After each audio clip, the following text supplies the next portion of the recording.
दोस्तों इस फल को अपने सिरहाने पर रख करके सो जाएं, यानी कि बस केवल मात्र आपको यह फल अपने सिरहाने पर रखना है और सो जाना है और सुबह उठ करके इस फल को बाहर फेंक देना है।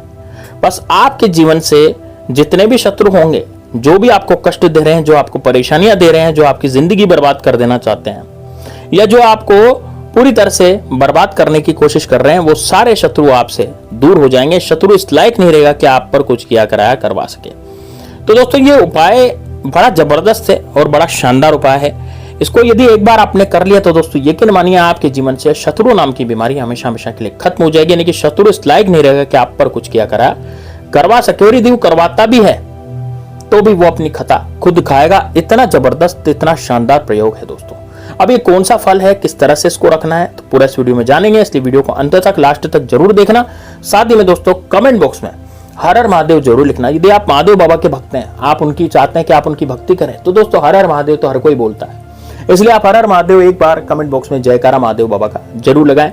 और यदि आप भगवान श्री राम के भक्त हैं तो जय श्री राम, जय बागेश्वर धाम सरकार कमेंट बॉक्स में जरूर लिखिए। क्योंकि दोस्तों देखिए, श्री राम का नाम लेने से हनुमान जी हमारे सामने आ जाते हैं और हनुमान जी हमारी हमेशा रक्षा करते हैं। यदि आप उपाय भी करेंगे ना तो उपाय भी आपके जल्दी हो जाएंगे, क्योंकि हनुमान जी महाराज आप पर कृपा बरसाते रहते हैं।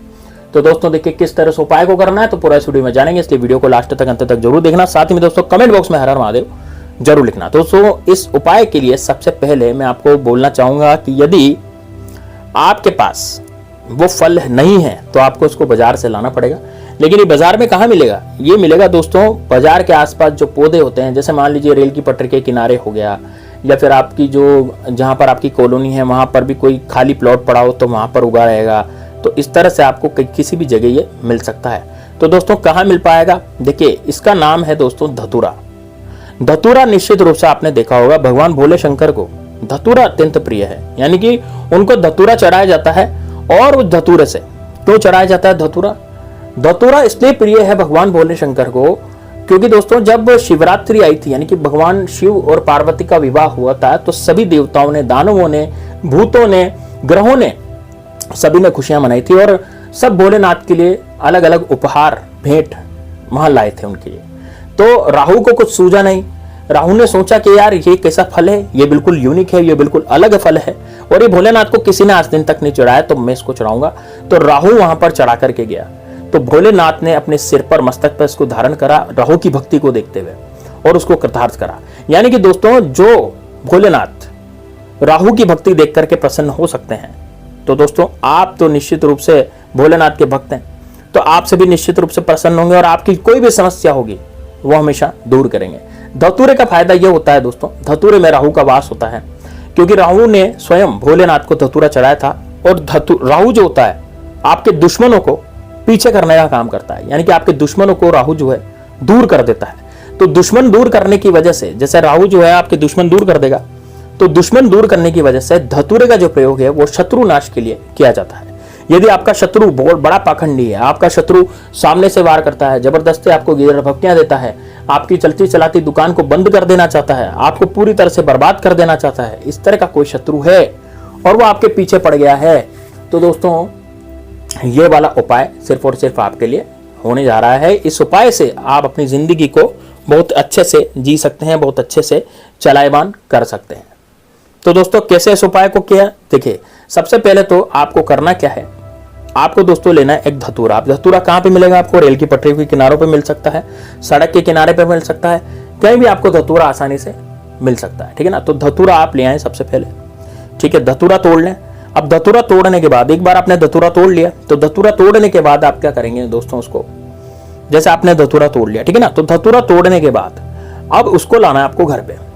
अब धतूरे को तोड़ने के बाद घर पे लाने के बाद आप उसको अच्छे से धो लें, क्योंकि आप अपने सिराने पर रखेंगे, है ना, कीटाणु भी होते हैं, कुछ मतलब गंदगी भी हो लगी रह सकती है धतूरे के अंदर, एक ऐसी जगह पर उगता है ना ये आसपास, तो इस वजह से तो आप इसको तोड़ लें। तोड़ने के बाद इसको घर पे ले आए। घर पे लेने के बाद आप ये, इसकी साइज का कुछ वो नहीं है, जैसे बड़ा धतूरा भी हो सकता है, छोटा भी हो सकता है, जैसा वहां उग रहा हो वैसे आप ले आइए, है ना। अब इसको तोड़ने के बाद, इस धतूरे को तोड़ने के बाद आप क्या करें, इसको पवित्र जल से धो लें, ठीक है ना। पवित्र जल से धोने के बाद अब इसको महादेव के, आपके घर में यदि महादेव बाबा की कोई शिवलिंग है या कोई तस्वीर है, है ना, तो उसके नीचे वहां पर आप रख सकते हैं, या फिर आप पूजा पाठ के स्थान पर धतूरे को रख सकते हैं।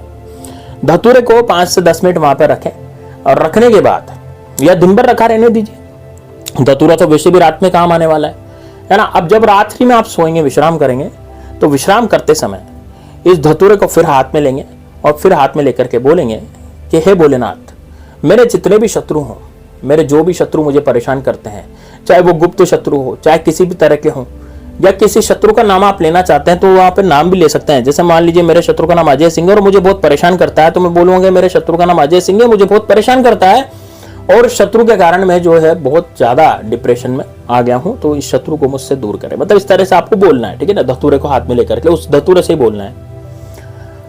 अब इस धतूरे को आपको अपने सिरहाने पर रख करके सो जाना है, यानी कि अपने सिरहाने पर रख करके इसको सो जाएं। सो गए आप, ठीक है। अच्छी नींद आएगी आपको, इतनी बढ़िया नींद आएगी कि उस दिन आपको ना तो सपने आएंगे, ना कोई बुरी आपको आत्माएं दिखेगी, ना आपको कोई बुरी शक्ति परेशान करेगी। यदि किसी ने कच्चा कलवा भी छोड़ रखा होगा तो वो कच्चा कलवा भी वहां से दूर हो जाएगा, क्योंकि भोलेनाथ के आन, धतूरे के आन सब मानते हैं। धतूरे में राहु का वास होता है, जैसे मैंने आपको पहले बता चुका हूं, है ना। तो राहु तो आत्माओं को भी परेशान कर देता है, तो इस वजह से जो भी दुश्मन होंगे ना वो आपके आसपास नहीं आएंगे। पहला तो ये हो गया, आपका सुरक्षा कवच बन गया। दूसरी चीज ये है कि जैसे रात भर आपने धतूरा रखा और धतूरा रख करके आप रात भर में सोए, तो सारी नेगेटिविटी, जितनी भी आपके घर की नेगेटिविटी है वो सब धतूरे में आ जाएगी। यानी कि आपके ऊपर, आपके मकान के ऊपर, आपके परिवार के सदस्यों पर कुछ भी किया करा रखा होगा तो वो सब उस धतूरे के अंदर आ जाएगा। अब इस धतूरे को लेकर के आपको जाना है अपने घर से बाहर, यानी कि सुबह उठेंगे और सुबह उठ करके घर से बाहर जाना है। ये उपाय को करना कब है? देखिए, रात्रि में इस उपाय को, मतलब रात्रि में धतूरा लेके सोना है तो उसके दिन है विशेष, ऐसा नहीं है कि आप रोज कभी भी आप इसको लेकर के सो रहे हैं, ठीक है। सोमवार के दिन भी कर सकते हैं इस प्रयोग को, क्योंकि भोलेनाथ का वार होता है। मंगलवार को कर सकते हैं और शनिवार को कर सकते हैं, और आप चाहें तो अमावस्या आ रही है तो अमावस्या के दिन भी कर सकते हैं, ठीक है ना। अमावस्या के दिन भी उपाय हो जाता है रात्रि में, और आप चाहें तो मंगलवार के दिन भी कर सकते हैं, और रविवार के, और इसमें शनिवार के दिन भी कर सकते हैं, और सोमवार के दिन भी इसको आसानी से इस उपाय को कर सकते हैं। तो आप इसको रख करके सो जाएं, और सिराने अपने जैसे धतूरा रखेंगे, धतूरा रख करके आप सिराने सो जाएंगे। सोने के बाद दोस्तों जैसे उठेंगे, उठने के बाद इस धतूरे को लेकर जाएंगे बाहर की तरफ, और चाकू से इसके 2 पीस करेंगे। चाकू भी ले जाएं साथ में, है ना। जैसे किसी गार्डन में चले गए, बाहर किसी पार्क में चले गए, कहीं खाली जगह पर चले गए, वहां चाकू से 2 पीस करें, और 2 पीस करके एक इस डायरेक्शन में, एक उसने, यानी कि दोनों अलग अलग दिशाओं में धतूरे को फेंक दें। बस इतना आपको करना है। वापस चाकू घर पे ले आना है, और किसी से बोलना नहीं है रास्ते में, है ना। किसी से बातचीत नहीं करनी, फोन भी आता है तो फोन भी नहीं उठाना। बस इतना आपको करना दोस्तों। आपके जीवन से जो भी शत्रु होगा, जिसका भी आपने नाम लिया होगा रात को सोने से पहले, या कोई गुप्त शत्रु होंगे, सारे शत्रु निस्तनाबूद हो जाएंगे। यानी कि आपको कोई शत्रु उस दिन के बाद अब परेशान ही नहीं करेगा। आप पर किया कराया और करा रखा होगा तो वो भी हट जाएगा। शत्रु भी खत्म, उसका जादू भी खत्म, यानी कि शत्रु भी खत्म हो जाएगा, उसका जादू भी खत्म हो जाएगा। कोई जादू, कोई किया कराया, कोई टोना टोटका कुछ ऐसा करवा रखा होगा शत्रु ने, तो वो भी नहीं चलेगा। दोस्तों बहुत ही जबरदस्त, बड़ा शानदार प्रयोग है, इसको जरूर कीजिएगा। चलिए मिलते हैं नेक्स्ट वीडियो में, तब तक के लिए जय हिंद, जय भारत, जय श्री राम, जय बागेश्वर धाम सरकार।